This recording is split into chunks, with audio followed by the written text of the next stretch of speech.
आज हम पीएचडी प्रवेश परीक्षा 2018 का प्रसूति एवं स्त्री रोग विभाग का एग्जाम कर रहे हैं। पेज नंबर है 2091। फर्स्ट क्वेश्चन है, गर्भस्राव उपरांत गर्भाशय में लेखन करने से उत्पन्न होगी एशरमैन सिंड्रोम, स्टेन-लेवेंथन सिंड्रोम, शीहन सिंड्रोम या फिर नन ऑफ दी अबव। तो एशरमैन सिंड्रोम हो जाता है अगर हम गर्भस्राव के बाद गर्भाशय में लेखन कर दें। श्वेत प्रदर की चिकित्सा है रोहितक मूल कल्क, आम्ल की बीज कल्क, आम्ल के चूर्ण एवं मधु या फिर उपयुक्त सभी। तो उपयुक्त सभी। हॉरिजॉन्टल रेखा से एंगल ऑफ इंक्लिनेशन है 135 डिग्री, 55 डिग्री, 90 डिग्री या फिर उपयुक्त में से कोई नहीं। तो 55 डिग्री। बीज दोष के कारण होने वाला योनि व्यापद है भामिनी, पुत्रघनी, सूचीमुखी या फिर षंडी। तो षंडी।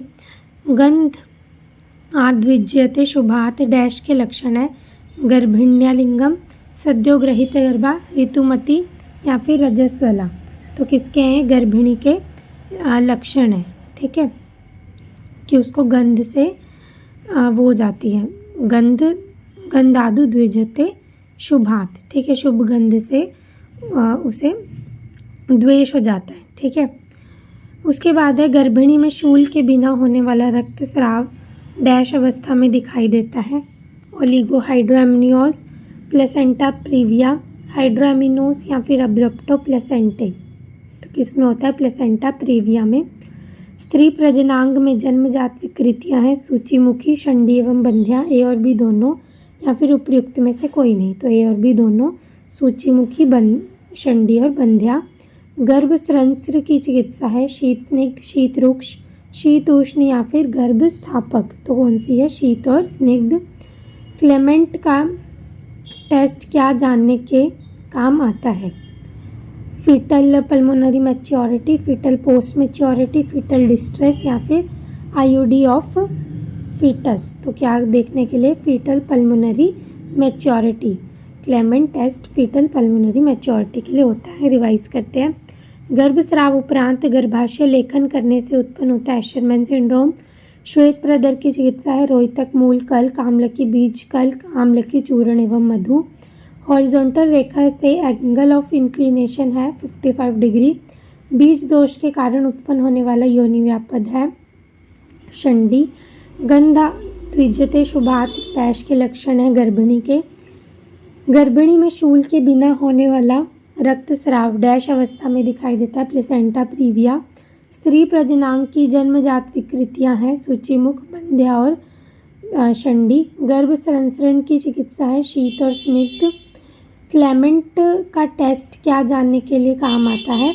Fetal pulmonary maturity. आगे देखते हैं। गर्भावस्था क्या है? State of hypovolemia, anabolic state, state of respiratory alkalosis या फिर उपयुक्त सभी। तो क्या है? उपयुक्त सभी। गुड़ एवं शुंठी कल्क द्वारा अपत्य पथ में लेपन करने का निर्देश है गर्भप्रसव, अपरापातन, पीपीएच में स्तंभन या फिर अपत्यपथ वेदना। तो क्या है? अपरापातन में करते हैं। आर्तव स्त्रोतस का अभिघात होने से होता है आर्तवनाश, मैथुन असहिष्णुता, बंध्यत्व या फिर उपयुक्त सभी।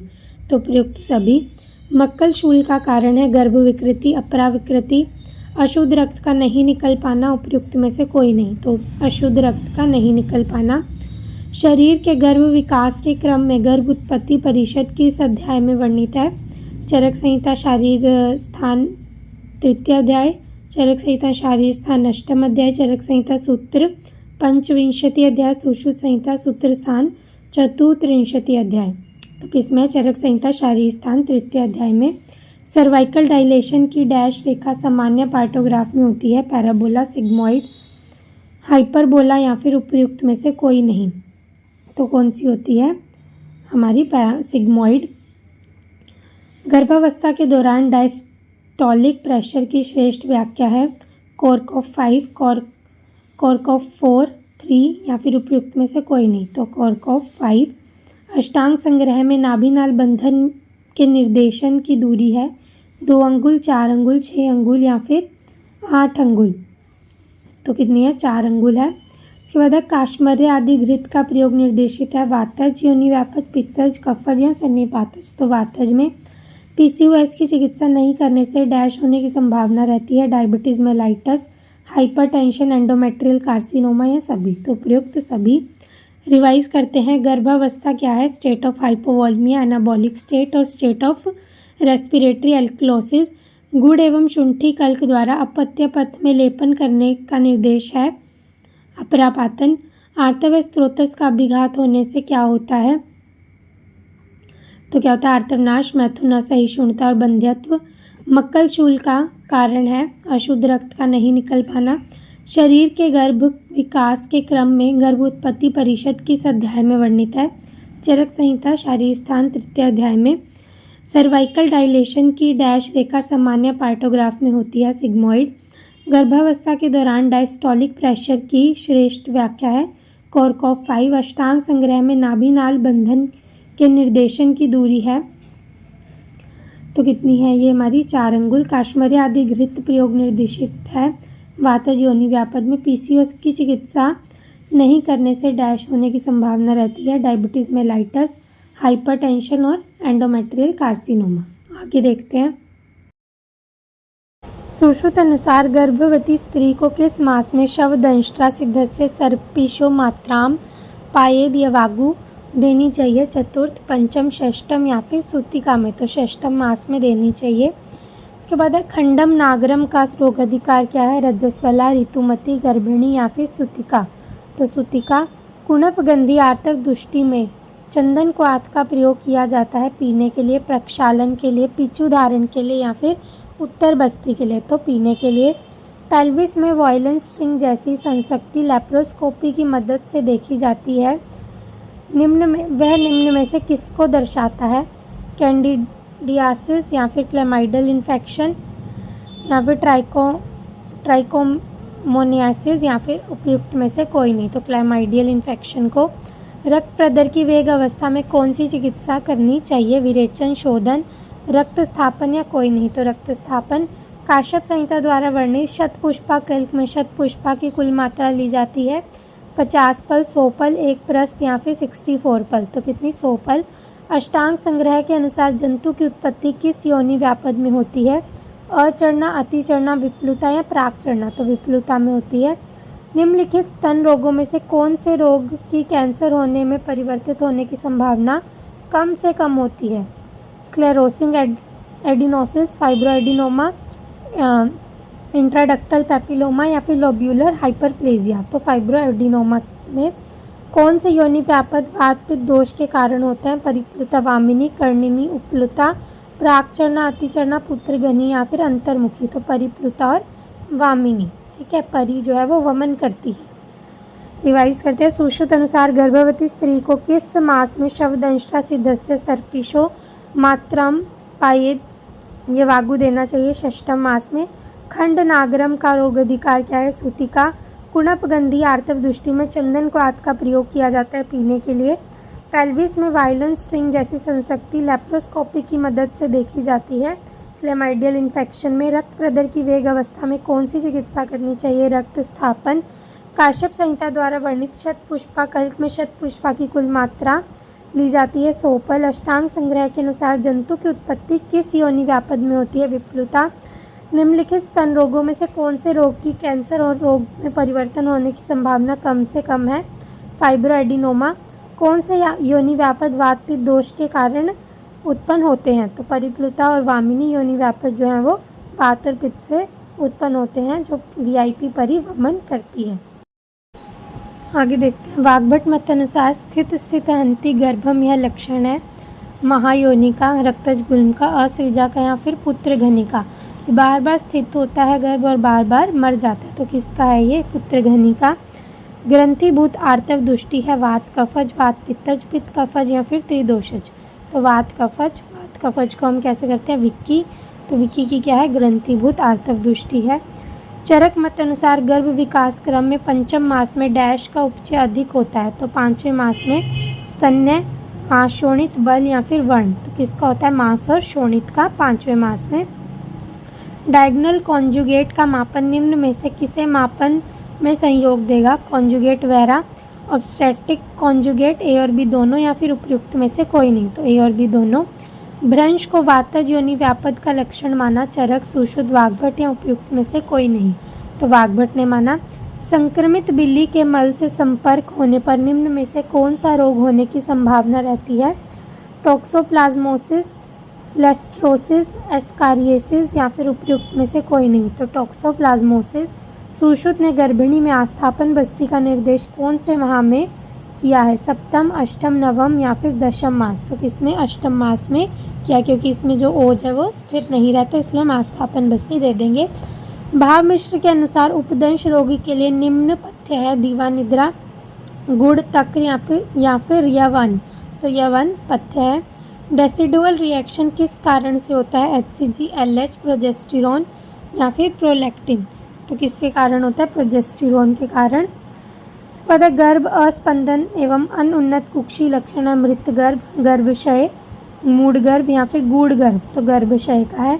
निम्नलिखित में से कौन सा है गर्भ निरोधक उपाय? मुख से लेने से बंध्यत्व उत्पन्न होता है। सैंधव खंड प्रयोग, तालिश एवं गैरिक प्रयोग, निम्न काष्ठ प्रयोग या फिर धतूर मूल प्रयोग, तो तालिश एवं गैरिक प्रयोग। रिवाइज करते हैं। वाग्भट मत अनुसार स्थित हंति गर्भम यह लक्षण है पुत्रघनी का। ग्रंथिभूत आर्तव दुष्टि है वात कफज। शरक मत अनुसार गर्भ विकास क्रम के पंचम मास में किसका उपचय अधिक होता है? मास शोणित। डायगोनल कॉन्जुगेट का मापन निम्न में से किसे मापन में सहयोग देगा? कॉन्जुगेट वैरा और ऑब्स्टेट्रिक कॉन्जुगेट को। भ्रंश को वातज योनि व्यापद का लक्षण माना है वाग्भट ने। संक्रमित बिल्ली के मल से संपर्क होने पर निम्न में से कौन सा रोग होने की संभावना रहती है? टॉक्सोप्लाज्मोसिस। सुश्रुत ने गर्भिणी में आस्थापन बस्ती का निर्देश कौन से माह में किया? अष्टम मास में।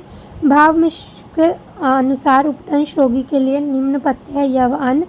डेसिडुअल रिएक्शन किस कारण से होता है? प्रोजेस्टेरॉन। गर्भ अस्पंदन एवं अनुन्नत कुक्षी लक्षण है गर्भाशय के। निम्नलिखित में से कौन सा है गर्भ निरोधक उपाय? मुख से लेने पर बंध्यत्व उत्पन्न हो जाता है। तालिश एवं गैरिक का प्रयोग। आगे देखते हैं। गर्भावस्था में प्लेसेंटल साइन कब मिलता है? 12 सप्ताह तक, 13 से 28 सप्ताह तक, 29 से 36 सप्ताह तक, तो कब मिलता है? 12 सप्ताह तक। निम्न में क्षार कर्म निर्देश निषिद्ध है। उद्वृत्त फलयोनि, अपवृत्त फलयोनि, प्रोद्वृत्त फलयोनि या फिर सभी, तो सभी।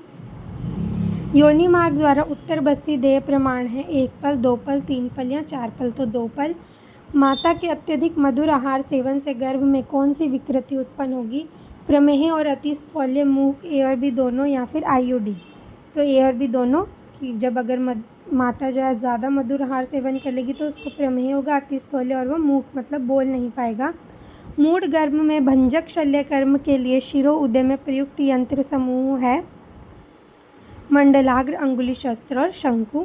भेषज रत्नावली में उद्धृत पुष्यानुक चूर्ण के घटक द्रव्यों में निम्न समूह सम्मिलित नहीं है, तो कौन सा नहीं है? वासा, पिपली और श्वेतचंदन नहीं है, बाकी सब है। पाठा, मंजिष्ठा, लोद्र है, रसांजन, मोचरस, मरीच है, त्रिफला, धातकी और मधुयष्टि है।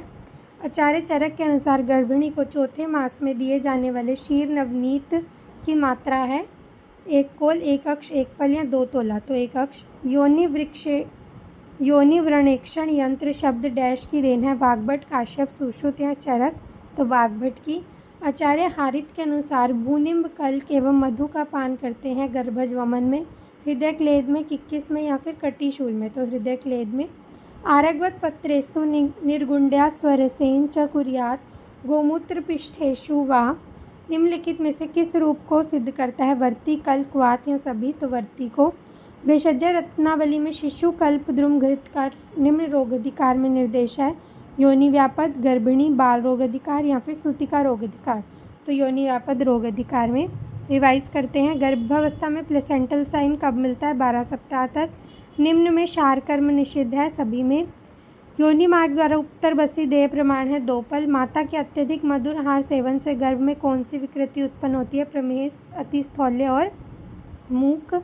मूढ़ गर्भ में भंजक शल्य कर्म के लिए शिरो उदय में प्रयुक्त यंत्र समूह है मंडलाग्र, अंगुली शस्त्र और शंकु। भेषजय रत्नावली में उद्धृत पुष्यानुक चूर्ण में घटक द्रव्यों में निम्न समूह सम्मिलित नहीं है: वासा, पिपली और श्वेत चंदन। आचार्य चरक के अनुसार गर्भिणी को चौथे मास में दिए जाने वाले क्षीर नवनीत की मात्रा है 1 अक्ष।